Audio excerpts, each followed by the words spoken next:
2024 లేదా 25లో డిగ్రీ లేదా బీటెక్ చదివారా? సాఫ్ట్‌వేర్ జాబ్ కోసం ఎదురు చూస్తున్నారా? అయితే కోడ్ జ్ఞాన్ 100 డేస్ కోర్సులో చేరండి. జాబ్ సాధించండి. నమస్తే శశికాంత్ గారు. నమస్తే ఉష గారు. భార్య అక్రమ సంబంధం పెట్టుకుని డివోర్స్ తీసుకోకుండా అదే భర్తతో లైఫ్ని కంటిన్యూ చేస్తూ చంపే ప్రయత్నాన్ని చేస్తూ ఉంటుంటారు. కొన్ని సందర్భాల్లో అటువంటి కథనాలు మనం ఎన్నో విన్నాం. అంటే ఏ సైకాలజీ ప్లే చేస్తుంది అంటారు? చంపేదాకా వెళ్తున్నారు అంటే వాళ్ళకుండే మేజర్ రీజన్స్ ఏంటండి? As a psychology student and as an advocate ఇవన్నీ ఆలోచిస్తాం జరిగిందండి.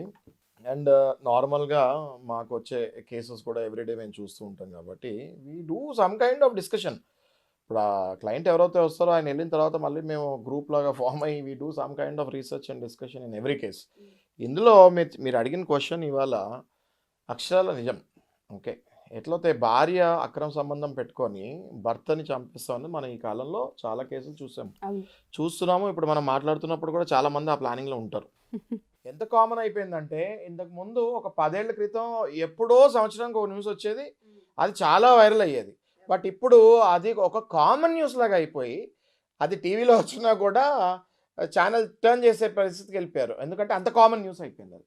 కానీ న్యూస్ అయితే కామన్ అయింది, కానీ ఇష్యూ అయితే చాలా సెన్సిటివ్, ఇంకా అంతే సెన్సిటివ్గా ఉంది.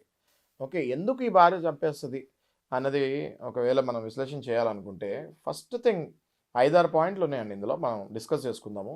ఫస్ట్ పాయింట్ ఏంటంటే ఉష గారు, ఇందులో బేసిక్లీ ఈమె అక్రమ సంబంధంకి వెళ్ళిపోతుంది. Okay, and she will get addicted to the boy friend. మనం బాయ్ ఫ్రెండ్ అని ప్రస్తావించుకోవచ్చు ఇందులో, ఎందుకంటే వాళ్ళకి పెళ్ళిళ్ళు అవ్వవు. ఓకే, అక్రమ సంబంధంలో ఆ బాయ్ ఫ్రెండ్ తోటి ఈమె mentally, physically, emotionally, financially, socially తప్ప, ఒక్క సోషలీ బయట తిరుగుతుంది తప్ప ఇవన్నీ ఫైనాన్షియలీ, ఇమోషనలీ, మెంటలీ కనెక్ట్ అయిపోతుంది. కనెక్ట్ ఎంతగా అయిపోద్ది అంటే భర్తను చూస్తే వీడొక అడ్డు అని మైండ్లో రిజిస్టర్ అయిపోద్ది. ఎప్పుడైతే అడ్డు అని రిజిస్టర్ అవుద్దో ఆ అడ్డుని ఏం చేస్తారు? తొలగించే ప్రయత్నం చేస్తారు. అదే జరుగుతుంది. అదొక పాయింట్ అండి, నంబర్ 1 పాయింట్ అదొకటి. ఇంకోటి మనం చూసుకుంటే చాలా భయాలు ఉంటాయి ఈమెలో. ఎలా అంటే ఇప్పుడు బ్లాక్ మెయిలింగ్ అన్నది మనం ఒక పాయింట్ అండర్లైన్ చేసుకోవాలి. ఎందుకంటే ఈ భర్తకి ఏం తెలియదు అనుకుంటున్నారా మీరు? ప్రతిదీ తెలుసు ఈ భర్తకి. భార్య ఏం చేస్తున్నారో భర్తకి, భర్త ఏం చేస్తున్నారో భార్యకి, ప్రతి ఫ్యామిలీలో ప్రతి కపుల్లో పర్ఫెక్ట్గా తెలుస్తుంది. ఇంకా ఇన్ఫ్యాక్ట్ భార్య కంటే ఎక్కువ తెలుస్తుంది భర్తకి ఏం చేస్తుందో, రేపు ఎటు వెళ్తుందో కూడా, రేపు ఎక్కడికి వెళ్తుందో కూడా భర్త అంత రిజిస్టర్ చేసి పెట్టుకుంటాడు. అంత హోంవర్క్ చేసుకుంటూ ఉంటాడు ప్రతిరోజు. మా దగ్గరికి వస్తారు కదా క్లయింట్స్, నేను చూస్తున్నా కదా. సో ఎలా అంటే ఈ భార్య వాడితో ఎక్కడెక్కడ తిరిగిందో ఆ పిక్చర్సు, ఆ బిల్స్, ఏ డేటు, ఏ రెస్టారెంటు, ఎట్లాంటి ప్రూఫ్స్ బయటకు తీస్తాడంటే ఈయన ఆఫీస్కి వెళ్ళిన తర్వాత మాట్లాడే ప్రతి మాటని రికార్డ్ చేసుకొని పెట్టుకుంటాడు. ఎక్కడికోతే వెళ్తాడో అక్కడ ఏదో ఒక రకంగా ఇవాళ రేపు కెమెరాస్ ఎక్కడ పడితే అక్కడ పిక్స్ టక్మని తీసేయచ్చు. ఇక్కడ ఎవరినో పంపిస్తాడు వీళ్ళ ఆఫీస్లో కొలీగ్ని, ఎందుకంటే ఆ కొలీగ్ కూడా ఇలాంటి ప్రాబ్లంలో వీడు సపోర్ట్ చేస్తూ ఉంటాడు. ఆ కొలీగ్ ఖచ్చితంగా వెళ్తాడు. They take it very seriously. ఎప్పుడైతే వీడు వెళ్ళి ఆఫీస్లో చెప్తాడో కొలీగ్కి, ఇట్లాంటి ప్రాబ్లమ్స్ ఉన్న వాళ్ళు ఒక బ్యాచ్ ఉంటారు. ఓకే, నాకు కూడా ఇది స్టార్ట్ అయిందిరా, ఇంకా నువ్వు యూ హ్యావ్ టు సపోర్ట్ మీ అంటాడు. ఇంకా వాడికి హెల్ప్ చేసుకుంటూ ఉంటారు. వెళ్ళి క్లియర్గా వాళ్ళు ఎక్కడెక్కడ తిరుగుతున్నారో కంప్లీట్ పిక్స్తో పాటు అవతలోడు వాడి కార్ నంబరు, వాడి కార్ కలరు, ఎవ్రీథింగ్ ఉంటుంది వీళ్ళ దగ్గర. మా దగ్గరకు వచ్చి ఓపెన్ చేస్తే భార్య దగ్గర కూడా లేని ఇన్ఫర్మేషన్ ఆ బాయ్ ఫ్రెండ్ గురించి వీడి దగ్గర ఉంటుంది. ఓకే, అండ్ వీళ్ళిద్దరు చాలా క్లోజ్ మూమెంట్స్ ఉన్నవి కూడా క్యాప్చర్ చేస్తాం జరుగుతుంది. ప్రైవేట్గా వాళ్ళిద్దరు ఉన్న క్లోజ్ మూమెంట్స్ కూడా వీళ్ళు క్యాప్చర్ చేసి పిక్చర్స్ చాలా జాగ్రత్తగా పెట్టుకుంటారు. వీళ్ళు చాలా జాగ్రత్త పెట్టుకుంటారు. వీళ్ళు ఆఫీస్లో డాక్యుమెంట్స్ ఎలా పెట్టుకుంటారు, ఫైలింగ్ చేసి పెట్టుకుంటారు వీళ్ళు. ఓకే, అయితే ఈ భార్యకి అవన్నీ ఎప్పుడైతే చూస్తుందో, ఎప్పుడో ఈ భార్య కంట్లో కూడా పడతాయి ఇవన్నీ చేసినవన్నీ. ఎప్పుడైతే ఈ భార్య అవన్నీ చూస్తుందో, అమ్మాయి రేపొద్దున వీడు ఇవన్నీ తీసుకెళ్ళి కోర్టులో వేస్తాడు. కోర్టులో వేసాడంటే కోర్టులో నా మొహము, నా కేసు ఇంకా చల్లదు, ఏది డైవర్స్ అప్లై చేస్తే. కాబట్టి వీడిని సమూలంగా తీసేస్తే పని అయిపోతుంది అన్న భావన, రెండో భావన అదొకటి ఉంటుంది. మూడోది, ఒకవేళ వీళ్ళకి పిల్లలు కనుక ఉంటే, ఇక్కడ చాలా వైటల్ రోల్ అండి ఇది. మనం ఈ మధ్య చూసిన సుచనా సేత్ కేసులో ఇది చూసాము, ఏది పిల్లలు కనుక ఉంటే, ఆ పిల్లలు కనుక 5 ఏళ్ళు దాటితే ఖచ్చితంగా father is the natural guardian. Under Hindu minority and guardianship act 1956 and guardianship and wards act 1890. ఎన్నో యాక్ట్స్ ఉన్నాయి వీటికి. ఈ యాక్ట్స్ కింద father is the first natural guardian after 5 years. 5 ఏళ్ళు ఎప్పుడైతే మీ పిల్లవాడికి కానీ పాపకు కానీ దాటుతుందో father is the first natural guardian. ఈ ఇన్ఫర్మేషన్ ఆమె దగ్గరికి వెళ్తుంది. ఎందుకంటే ఎప్పుడైతే ఇవన్నీ ప్లానింగ్లో ఉంటారు కదా, రోజు గూగుల్ కొట్టండి who is the first natural Guardian of child అని. ఎవరైనా చూసేవాళ్ళు వీడియో చూసేవాళ్ళు కూడా గూగుల్లో కొట్టండి వచ్చేస్తుంది ఫాదర్ అని. ఆ విషయం ఈమె తెలుసుకుంటుంది. అది 3వ పాయింట్. ఓకే, ఈ పాయింట్ కూడా చాలా ఇంపార్టెంట్ పాయింట్ రోల్ చేస్తుంది సైకలాజికలీ. ఈ చంపుతానికి కారణం, మొగుడిని చంపుతానికి కారణం. 4వది ఆస్తి. మొగుడి దగ్గర ఎంత ఆస్తి ఉందో భార్యకి మించి ఇంకెవరికైనా తెలుస్తుందా? తల్లి, తండ్రి, అన్న, తమ్ముడు, చెల్లి వీళ్ళందరికంటే ఎక్కువ తెలిసేది ఎవరికి? భర్త జోబులో రూపాయి ఉన్నా, ₹1,00,00,000 ఉన్నా తెలిసేది ఎవరికి? భార్యకి. రూపాయి కూడా నాకు ఇంకే ఇయ్యాడు అని కన్ఫర్మ్ అయిపోతుంది. డబ్బు కావాలి. ఎందుకు కావాలి డబ్బు? అవతలోడు పనికి మాలినోడు ఉంటాడని మాకు తెలుసు. నాకు డబ్బు లేదే నేను బతకలేను అని తెలుసు. అవతలోడు షీఈస్ కనెక్టెడ్. అది అక్రమ సంబంధం. వాడి స్టేటస్ ఏంటి, వాడి స్టాండర్డ్ ఏంటి అన్నది అనవసరం ఈమెకి. కనెక్ట్ అయిపోయింది అంతే. సో ఈ డబ్బు మొగుడు దగ్గర మాత్రం డబ్బు కావాలి, షెల్టర్ కావాలి, డబ్బు కావాలి, అన్నీ వాడు కష్టపడి సంపాదించింది ప్రతిదీ కావాలి. కానీ మొగుడు మాత్రం ఈమెకి వద్దు, అసలు బతుకుండడానికే ఇష్టం లేదు. ఓకే, ఇది ఒక పాయింట్ అండి. నెక్స్ట్ పాయింట్ వచ్చేసి సోషల్ ఫోబియా. మనిషి మొగుడు కనుక బతికే ఉంటే అది డైవర్స్ తీసుకున్నట్టు లెక్కలోకి వస్తుంది. మనిషే పోతే అసలు అయ్యో పాపం అంటారు. అదే మనిషి బతుకుండి డైవర్స్ తీసుకుంటే ఈమె ఏం చేసిందో వదిలేశాడు అన్న టాక్ వస్తుంది కదా. జనాలు అనుకుంటారు కదా జనరల్గా. ఆ టాక్ నాకెందుకు రావాలి అని ఈమె అనుకుంటుంది. నార్మల్గా అక్రమ సంబంధం లేని వాళ్ళు డైవర్స్ తీసుకుంటారు. అక్రమ సంబంధంలో ఉన్న వాళ్ళే నార్మల్గా డైవర్స్ తీసుకోవాలంటే ఒక 10 to 20% నేను చెప్పేది, మళ్ళీ జనరలైజ్డ్ కాదు ఇది. అయితే వీళ్ళు ఏం చేస్తారంటే మొగుడు కనుక ఒకవేళ బతుకుంటే రేపు పొద్దున ఈ ఫోబియా అంటే నలుగురిలో ఫంక్షన్లకు వెళ్ళినా, పార్టీలకు వెళ్ళినా, పెళ్ళిళ్ళకి వెళ్ళినా డైవర్స్ అన్నది ఒకటి వచ్చేస్తుంది. మనిషి పోయి మళ్ళీ పెళ్లి చేసుకుంటే డైవర్సే అవసరం లేదు కదా. మనిషి పోయినప్పుడు there is no divorce required. అయ్యో పాపం అని ఇంకా సింపతి ఉంటుంది. మళ్ళీ పెళ్లి చేసుకుందిలే, మళ్ళీ జీవితం సాగిస్తుంది, పిల్లల్ని పాపం పిల్లల గురించి చేసుకుంది పాపం అదొకటి వస్తుంది. ఓకే, ఈ రకంగా ఇన్ని పాయింట్లు వాళ్ళు మైండ్లో రిజిస్టర్ అయ్యి పాపం ఒక రాగా చెప్పాలంటే వాళ్ళని చూసి మనము జాలిపడాలా, బాధపడాలా, కోపం తెప్పించుకోవాలా అనే అర్థం కాని పరిస్థితిలో మాలాంటి వాళ్ళు ఉంటారు. ఓకే, ఎందుకు అంటే జాలిపడాలా అంటే జాలిపడలేము, చంపేసింది, నిండు ప్రాణం తీసేసింది. ఓకే, ఇక్కడ ఇంకో పాయింట్ ఉందండి అన్నట్టు. ఈ హస్బెండ్ యొక్క రిలేటివ్స్ ఉంటారు. ఓకే, ఈ మనిషి బతికే కనుక ఉంటే డైవర్స్ తీసుకుంటే ఈ హస్బెండ్ రిలేటివ్స్ ఏం చేస్తారు? వాళ్ళ అన్న కానీ, వాళ్ళ తమ్ముడు కానీ, వాళ్ళ అమ్మ కానీ, వాళ్ళ నాన్న కానీ మళ్ళీ అబ్బాయి జీవితం సజావుని ఎట్లా పెట్టాలా, ఈమె చేసిన భాగవతం అంతా ఈడ డిప్రెషన్లో ఫస్ట్ డిప్రెషన్కి వెళ్ళిపోతాడు. ఈయన డిప్రెషన్ నుంచి బయటికి లాగి మళ్ళీ ఆ పిల్ల ముందే నుంచోపెడతారు. ఎవరు? హస్బెండ్ యొక్క రిలేటివ్స్. అవన్నీ ఈమె చూసే ఓపిక ఈమెకు ఉండదు. ఎందుకంటే ఈమె అన్ని తప్పులతో కూరుకుపోయిన జీవితం ఈమెది. ఈమె జీవితం ఎట్లా అయిపోతుంటుంది అంటే మొత్తం ప్రతిరోజు ప్రతి క్షణం ఈమె చేసేదే ఒక పెద్ద తప్పులాగా ఆమె కూడా ఫీల్ అవుతుంది. అది వాస్తవంగా కూడా నిజమే. బట్ ఆమె ఇంకా ఎక్కువ ఫీల్ అవుతుంది. తప్పు చేసిన వాళ్ళే ఎక్కువ ఫీల్ అవుతారు కదా పక్కన వాళ్ళకంటే, ఎందుకంటే వాళ్ళకి తెలుసు కదా చేసామని. సో ఇవన్నీ అనేక రకంగా మైండ్లో ఉండి చిచ్చుకుపోయి మైండ్లోకి ఇవన్నీ ఆమె ఆఖరికి హస్బెండ్ని ఏదో ఒక రకంగా సమాజానికి తెలియకుండా. ఇంకొక పాయింట్, ఇన్సూరెన్స్ కూడా వస్తుంది. ఓకే, అంటే చెప్పుకుంటూ పోయినా మా దగ్గర కేసెస్ అలా ఉన్నాయి విషయం. ఇన్సూరెన్స్ కూడా వస్తుంది. ఒకవేళ ఏదో ఒక రకంగా హస్బెండ్ పోతే నాకు ఇంత ఇన్సూరెన్స్ వస్తుంది. ఎందుకు ఎన్ని కేసులు చూసాం మన టీవీలో?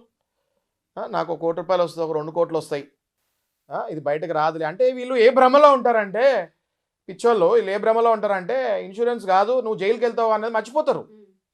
ఎట్లా చేయనియండి, ఒక మనిషి పోయాడంటే ఇవాళ మన పోలీసు కానీ, మన ఫారెన్సిక్ ల్యాబ్స్ కానివ్వండి, మన డాక్టర్స్ కానివ్వండి, మన లాయర్స్ కానివ్వండి, ఎంత టఫ్ అయ్యామంటే సమస్య లేదు మీరు చెప్పేది వినటానికి. కానీ వీళ్ళు ఏ భ్రమలో ఉంటారు? అసలు ఇవన్నీ ఎవరు పట్టుకోరో నేను చాలా నాగ్గా చేస్తాను. మొన్న సుచనా చేతి ఏం చేసింది? పొద్దున్నే లేచి ఏమంది? పాప ఎలా పోయిందో అది తెలియదండి. వీళ్ళు కూడా అలాగే ఏదో భ్రమలో ఉండి సైకలాజికల్ డిప్రెషన్కి వెళ్ళిపోయి ఇలాంటి పిచ్చి పనులు చేస్తారు. ఇంత వస్తుంది ఇన్సూరెన్స్, 2 కోట్లు వస్తాయి, ఆస్తో 2 కోట్లు, చేసిన చేసిన అప్పులు పోతాయి. ఈడ ఆల్రెడీ ఏదో అప్పులు చేస్తుంటాడు పాపం, ఆ అప్పులు ఇంకా కట్టక్కర్లేదు. పిచ్చోళ్ళు వీళ్ళు. వీళ్ళు ఫస్ట్ లీగల్ ఎయిర్ అవుతారు. భర్త పోతే భార్య అప్పులు తీర్చాలి, ఇది తెలియదు. ఇవి తెలుసుకోరు. భర్త పోతే భార్య అప్పులు తీర్చాలి. భర్త చనిపోయే ముందు ఎవరికైనా చెక్ ఇస్తే ఆ చెక్ ఏదైనా బౌన్స్ అయితే భార్య తీర్చాలి భర్త పోయిన తర్వాత. ఇవన్నీ తెలియక పిచ్చి పనులు చేస్తారు వీళ్ళు. ఇవన్నీ తెలుసుకోండి అంటున్నాను నేను. ఇట్లాంటి ఆలోచనలు ఎవరైనా మైండ్లో ఉంటే మీరు బాగుపడతారు అనుకుంటే అది రాంగ్. మీ భర్తని ఎలా బాగు చేయాలో ఆలోచించండి. ఇంకోటి అండి, ఇప్పుడు జనరల్గా వేరే వాళ్ళు ఇంకా ఆలోచించేది, ఇంకా డెప్త్కి వెళ్తే ఆలోచించేది ఏంటి అంటే, ఎప్పుడైతే ఒకవేళ చంపకుండా వదిలేస్తే ఆ పిల్లలు ఎలాగో 18 ఇయర్స్ దాటిన తర్వాత మైనారిటీ కూడా పోతుంది. 5 ఇయర్స్ దాటిన తర్వాత ఫాదర్ దగ్గరికి ఆటోమేటిక్గా ఫాదర్ పిల్లల మీద ప్రేమ ఉన్న వాళ్ళు ఎవరు వదలరండి. ఇట్లాంటి అక్రమ సంబంధాలు పెట్టుకుని వెళ్ళిన వాళ్ళకి కోర్టు కూడా ఏమీ సపోర్ట్ చేయదు. మెయింటెనెన్స్లు కూడా ఒక పట్టాన ఇవ్వరు. ఓకే, పిల్లల్ని అయితే ఇంకా దూరం.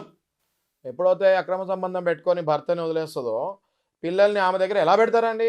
ఇప్పుడు వచ్చేవాడు, ఇప్పుడు అమ్మాయిలు ఉన్నారనుకోండి, ఆమెకి వచ్చేవాడు ఎలా ఉంటాడు? మరి అక్రమ సంబంధం పెట్టుకొని వెళ్ళినవాడు ఆడపిల్లల్ని పెట్టుకొని వాడి దగ్గర వదిలేస్తారా భర్త? లేకపోతే భర్త వైపు చుట్టాలు వదులుతారా? 1% కూడా వదలరు. సుప్రీంకోర్టు వరకనే వెళ్తారు కానీ వాళ్ళ పిల్లల్ని మాత్రం వదులుకోరాలు. ఓకే, సో ఇవన్నీ కూడా వీళ్ళు మనలాంటి వీడియోస్ చూసి తెలుసుకుంటారు. లాయర్స్ వీడియోస్, అడ్వకేట్స్ వీడియోస్ ఇవన్నీ చూసి ఈ నాలెడ్జ్ పెంచుకుంటారు. పెంచుకొని రేపొద్దున నా పిల్లలకు కూడా కోర్టులోనే డైరెక్ట్గా వీడేస్తాడు కదా. ఇందాక మనం మాట్లాడుకున్నాం కదా, వీడియోలు ఫోటోలు ఉంటాయని. అవన్నీ వీడియోలు ఫోటోలు పెట్టి కోర్టులో వేస్తాడు కదా. ఆ పిక్చర్ అంతా కూడా పిల్లలకి పెద్ద అవుతూ ఉంటే వాళ్ళకి వచ్చిన తర్వాత ఓకే మా అమ్మ ఇట్లా అక్రమ సంబంధం పెట్టుకొని వెళ్ళిపోయింది క్లారిటీ ఉంటుంది కదా క్లియర్గా. ఆ క్లారిటీ వచ్చిందంటే తల్లి మొహం ఇంకా జీవితంలో పిల్లలు చూడరు అన్న భయం ఏమకు ఉంటుంది. సో దానివల్ల కూడా ఇలా రాంగ్ ఆలోచించే ప్రయత్నం చేస్తారు. షో గారు, మీరు ఇదంతా మనము ప్యాటర్న్ అబ్జర్వ్ చేస్తూ ఉంటే ఇందులో ఈమె ఏం చేస్తుంది అంటే, బేసిక్గా ఈ భర్తని ఈ బాయ్ ఫ్రెండ్ అండ్ భార్య ఇద్దరు కలిసి, నేను లైవ్ కేసెస్ చాలా చూస్తున్నాను ఇంకా. ఓకే, వీళ్ళిద్దరు కలిసి అక్రమ సంబంధం పెట్టుకున్నవాడు ఈ భార్య ఇద్దరు కలిసి ఎంత చిత్రహింస పెడతారంటే ఈ హస్బెండ్ని ఒక సైకలాజికల్గా ఉద్యోగము, బిజినెస్ ఇవన్నీ పోగొట్టేసి, ఓకే, ఒక చీకటి రూమ్లో పడేసి వాడిని బయటకు రానికుండా వాడికి సొసైటీకి కట్ చేసేసి వాడిని వాళ్ళ ఫ్యామిలీ మెంబర్స్ని మొత్తం కట్ చేసేసి ఫ్రెండ్స్ ఏ ఫ్రెండ్ తోటి టచ్ పెట్టుకోకుండా ఫోన్ మొత్తం ఈమె కంట్రోల్లోకి తీసేసుకొని, ఓకే, ఫోన్లో మాట్లాడితే ఏం మాట్లాడాలి, ఎవరితో ఏం మాట్లాడాలి, ప్రతిదీ హ్యాండ్ ఓవర్ వీళ్ళు చేసుకొని వన్ ఫైన్ డే వాడు సూసైడ్ చేసుకునే థాట్స్ టెండెన్సీస్ వచ్చినప్పుడు డాక్టర్కి కూడా చూపించకుండా వాడిని ఇంట్లోనే సూసైడ్ చేసుకునేటట్టు చేసి, సూసైడ్ చేసుకుంటున్నాడు లోపటని తెలిసి కూడా వీళ్ళు తాళం వేసి బయటకు వెళ్ళిపోయి వాడు సూసైడ్ చేసుకున్న తర్వాత వీళ్ళు లోపలికి వస్తారు. ఈ కేసెస్ నేను నా కళ్ళారా చూశానండి. వీళ్ళది ఏంటి అంటే వాడిని వదిలేసినా హ్యాపీగా బతికేవాడు, వదలరు. వదిలితే నా కళ్ళ ముందే వీడు మళ్ళీ బాగుపడతాడు, ఆ ఫ్యామిలీ మళ్ళీ బాగుపడుతుంది. ఏ ఫ్యామిలీ? భర్త వైపు ఫ్యామిలీ మళ్ళీ బాగుపడుతుంది. వీళ్ళ రివెంజ్ ఓన్లీ భర్త మీదే ఉండదండి. భర్త, అత్త, మామ, ఆడబడుచు, మర్ది అందరి మీద ఉంటుంది వీళ్ళ revenge.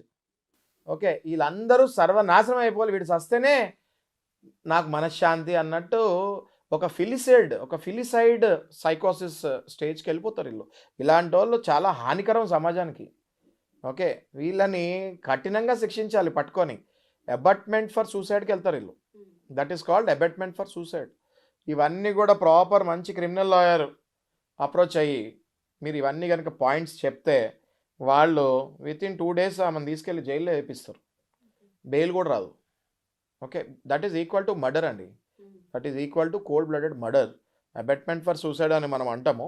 Abetment for suicide is also a murder in few sections. అంటే కంపారిజన్ రెడ్ విత్ చేస్తాం అనమాట.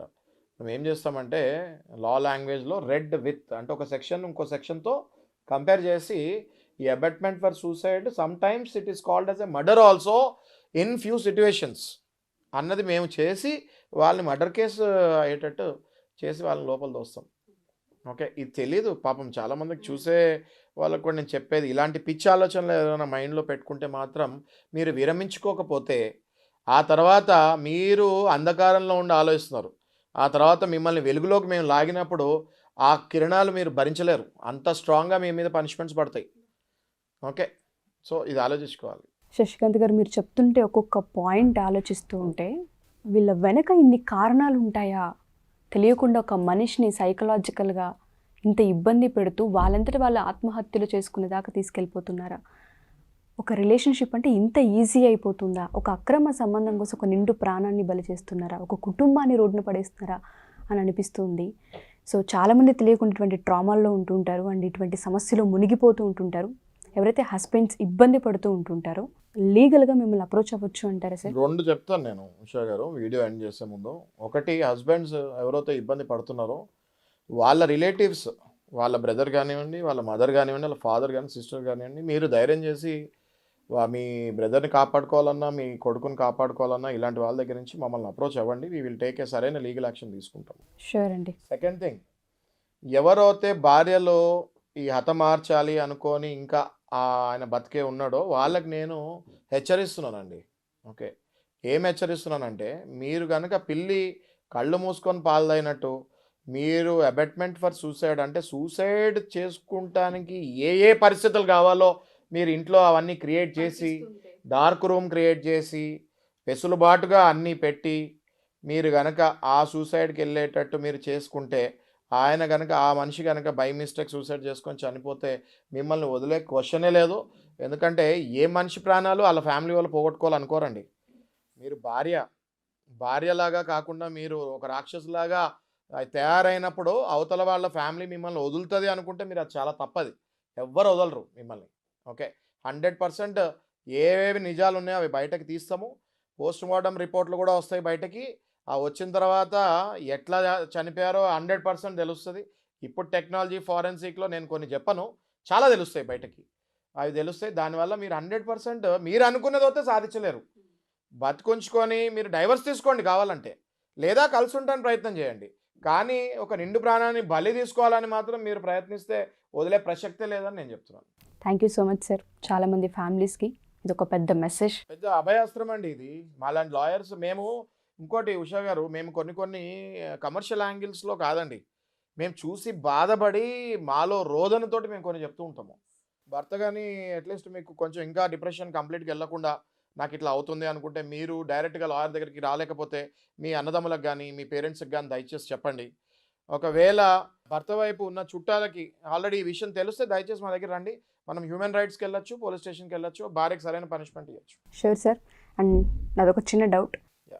అక్రమ సంబంధం పెట్టుకోకుండా చాలామంది వైఫ్స్ చంపే ప్రయత్నాలు కూడా చేస్తూ ఉంటారు. మరి దానికి కారణాలు ఏంటి అంటారు సార్? ఈ అక్రమ సంబంధాలు పెట్టుకోకుండా మీరు చాలా మంచి క్వశ్చన్ అడిగారండి. ఇది నార్సిస్టిక్, సాడిస్టిక్ అబ్సెషన్ ఉన్న ఫీమేల్స్ ఏం చేస్తారంటే, నా భర్త ఇంకా ఇంకొకసారి ఇంకొకరితో నాకు కనిపించకూడదు. దీన్ని మనం మళ్ళీ 20 నిమిషాలు ఉంటుంది ఉషా గారు. ఇది కావాలి అంటే మీరు కమెంట్స్లో పార్ట్ 2 కావాలని పెట్టండి, కావాలంటేనే చెప్తాము డెఫినెట్గా. So we will see the comments and మనం దాని గురించి డిస్కస్ చేద్దాం. తప్పకుండా సార్. షేర్ చేయండి.